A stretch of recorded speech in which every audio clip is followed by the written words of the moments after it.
Un homme de savoir ne se limite jamais à une seule femme. Seuls les ignorants ont une seule femme. Il faut encourager la polygamie. La polygamie mérite d'être valorisée et soutenue. La polygamie doit être encouragée comme une voie légitime. Il convient de renforcer et d'honorer la polygamie. Qu'importe ton rang, chef d'État ou chef d'entreprise, sauf pour ceux qui s'illusionnent, il est impossible de maîtriser la conduite des hommes et la gouvernance des esprits avec une femme à ses côtés. C'est un secret qu'on vous cache depuis la nuit des temps. Imaginez un instant que la vie soit un vaste théâtre. Sur la scène, nous voyons les acteurs principaux, les présidents, les rois, les dirigeants d'entreprise, les grandes figures religieuses ou politiques. Nous applaudissons, nous critiquons, nous jugeons. Mais ce que la plupart des spectateurs ignorent, c'est que derrière le rideau, il existe une autre pièce qui se joue en silence, invisible aux yeux du grand public. Quand un chef d'État prête serment, vous assistez à la cérémonie officielle. Discours, drapeau, caméra. Pourtant, derrière cette façade, il existe des rites, des conditions, des pactes invisibles, des engagements que le peuple ne voit jamais. Et cela n'est pas nouveau. Depuis la nuit des temps, chaque pouvoir s'accompagne de règles visibles et de règles cachées. Comme le dit Platon dans La République, ceux qui ne voient que les ombres de la caverne prennent l'illusion pour la réalité. Nous croyons connaître la vie, mais la plupart du temps nous ne percevons que les reflets de ce qui se trame en profondeur. La fausse simplicité de la vie.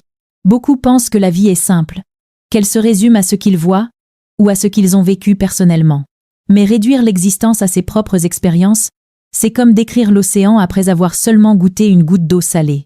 La vie est infiniment plus vaste que ce que chacun de nous peut expérimenter individuellement. Prenons un exemple. Un étudiant qui obtient son diplôme pourrait croire que la vie se résume à la réussite scolaire. Mais qu'en est-il de l'enfant qui n'a jamais mis les pieds à l'école et qui, pourtant, développe une sagesse profonde en observant la nature? Qu'en est-il du maître spirituel qui, sans diplôme, a guidé des générations entières vers l'éveil? Comme l'enseignait Bouddha, la vérité est au-delà de toute opinion personnelle. Les signes ignorés de la nature. La vie ne se limite pas aux institutions, aux diplômes ou aux titres. Elle nous parle chaque jour à travers les éléments. La terre, par ses tremblements et ses fruits. Le vent, par ses souffles qui traversent nos corps et nos pensées. Le feu, par son pouvoir de transformer. L'eau, par sa douceur et sa puissance destructrice. Mais qui prend encore le temps d'écouter? Comme le rappelle Lao Tse, l'homme ordinaire ne voit pas les signes, mais le sage apprend à lire le langage du ciel et de la terre. Pourtant, dans notre modernité, nous avons réduit la vie à un système d'habitudes. Nous disons « j'ai vécu cela, donc la vie est ainsi ». Non, la vie n'est pas un schéma répétitif. Elle est mouvement, mystère et conditions multiples.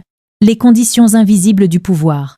Lorsqu'un roi ou un président meurt, vous voyez les funérailles officielles. Mais derrière, il y a toujours des rituels invisibles, réservés aux initiés. Lorsqu'un pape est élu, vous assistez à la fumée blanche, aux cloches et aux chants. Mais connaissez-vous vraiment les épreuves intérieures, les délibérations secrètes et les serments qui se jouent à huis clos? L'humanité a toujours fonctionné ainsi. Un monde visible et un monde caché, comme l'écrivait Hermès Trismégiste. Ce qui est en haut est comme ce qui est en bas, et ce qui est en bas est comme ce qui est en haut. Ce qui est montré au peuple n'est qu'une image, un reflet partiel. Et ce n'est pas seulement valable pour les puissants. Même dans votre vie quotidienne, tout est conditionné. Vous achetez une voiture, elle est à vous. Mais pour rouler, il faut des papiers, des permis, des règles imposées. Vous épousez une femme ou un mari? L'amour existe, mais il ne suffit pas. Il y a des conditions, des compromis, des ajustements. Même élever son enfant comporte des conditions. Soins, sacrifices, responsabilité. La vie entière est faite de règles visibles et invisibles. Le pouvoir et les illusions populaires. Beaucoup de gens rient ou se moquent lorsqu'on parle de la complexité du pouvoir. Ils disent « Pourquoi tel président a plusieurs épouses? Pourquoi tel chef d'entreprise vit ainsi ?» Mais gérer un peuple de dizaines de millions d'âmes n'a rien à voir avec gérer un simple foyer. Ce n'est pas une question de beauté, ni de popularité. C'est une question de force, de structure, de conditions que le grand public n'imagine même pas. Comme l'explique Gurdjieff, l'homme croit qu'il est libre, mais il est en réalité lié par d'innombrables fils invisibles. Les dirigeants, eux aussi, ne sont pas exempts de ces fils. L'invitation à voir plus loin. Ce que ce discours cherche à transmettre, Ce n'est pas une révélation choquante, mais une invitation. Celle d'élargir votre vision de la vie. Cessez de croire que la vie est un jeu simple, régi par nos seules expériences personnelles. La vie est un tissu complexe, une mosaïque d'expériences multiples, une danse de forces visibles et invisibles. Comme le disait Plotin, ne t'arrête pas aux apparences, cherche la racine qui les nourrit. Le jour où vous commencerez à accepter que derrière chaque façade se cache une profondeur, derrière chaque règle visible une autre règle invisible, alors vous commencerez à comprendre la véritable complexité de l'existence. Et peut-être qu'alors, vous ne jugerez plus la vie comme un simple enchaînement d'événements, mais comme un mystère sacré, un chemin initiatique où chaque pas est une condition, et chaque condition, une clé. Il existe des vérités qui dérangent. Certaines paroles, lorsqu'elles sont prononcées avec sincérité, provoquent la colère, l'incompréhension, ou même le rejet. Pourtant, ce n'est pas en flattant les oreilles que l'on éclaire les consciences, mais en osant dire ce qui est difficile à entendre. Comme le rappelait Socrate, « Je ne puis enseigner à personne quoi que ce soit, je ne peux que les faire réfléchir. » La différence entre une parole ancrée dans les traditions humaines et une parole inspirée des lois supérieures est immense. Les traditions humaines évoluent avec les coutumes, les modes et les sociétés. Mais les lois spirituelles, elles, obéissent à une logique universelle et intemporelle. Elles dépassent nos préférences personnelles et s'imposent comme une nécessité pour celui qui cherche à comprendre la profondeur de la vie. Le fardeau du pouvoir. Lorsqu'un être est appelé à porter une grande responsabilité, qu'il s'agisse de diriger un peuple, une communauté, une entreprise, ou même une famille nombreuse, il entre dans une dynamique qui dépasse sa seule personne. Le pouvoir, loin d'être un privilège, est un poids immense qui demande équilibre, force et sagesse. Plotin disait « Celui qui gouverne doit être d'abord gouverné par son propre esprit. » Mais dans cette gouvernance intérieure, un paradoxe se révèle. Plus un être reçoit de responsabilités, plus il doit apprendre à s'entourer, à équilibrer, à partager ce fardeau. Polygamie et contresens moderne. Le sujet est sensible, car il touche aux émotions, aux traditions et aux croyances intimes. Certains penseront immédiatement à une justification d'abus ou à une atteinte à l'amour conjugal. Mais il faut clarifier. Il existe une différence abyssale entre la polygamie véritable et le désordre passionnel ou clandestin, que l'on confond souvent avec elle.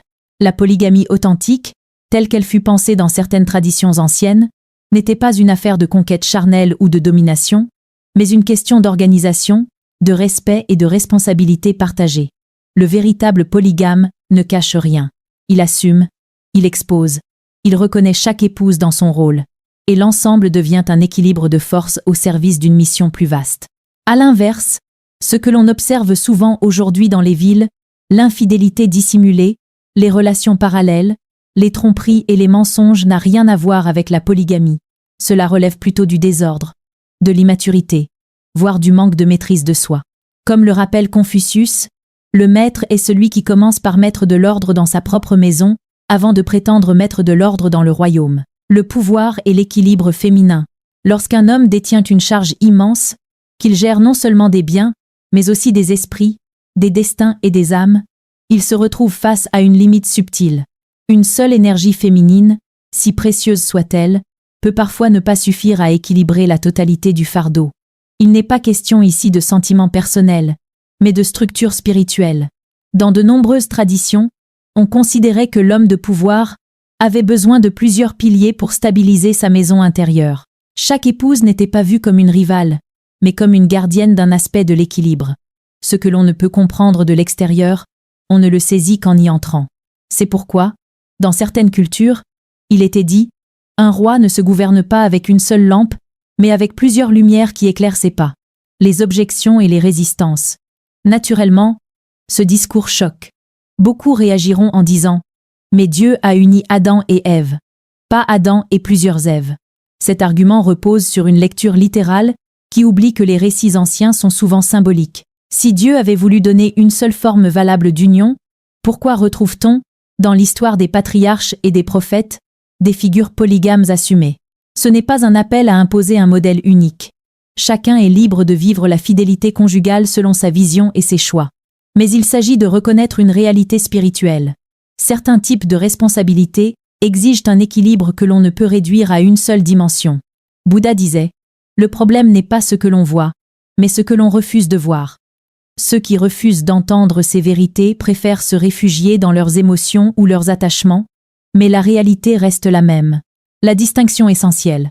La véritable polygamie n'a rien à voir avec la duplicité. Elle ne s'impose pas. Elle ne se force pas. Elle ne se cache pas. Elle est claire, assumée et structurée. Un homme qui se dit polygame, mais agit dans le secret des motels, qui cache ses relations par honte ou par peur, n'est pas un polygame. Il est prisonnier de ses pulsions. À l'inverse, un homme qui assume, qui marche aux côtés de ses épouses dans la lumière publique, qui prend soin de chacune avec respect et droiture, manifeste une force d'équilibre. Ce type d'homme ne cherche pas à jouir d'un privilège, mais à maintenir un ordre, l'enseignement spirituel caché. Au-delà du sujet conjugal, le message est plus profond. Toute charge spirituelle ou sociale exige un équilibre intérieur renforcé. Le mariage unique peut suffire pour la majorité des hommes, mais pour certains êtres investis d'un pouvoir particulier, une structure différente s'impose.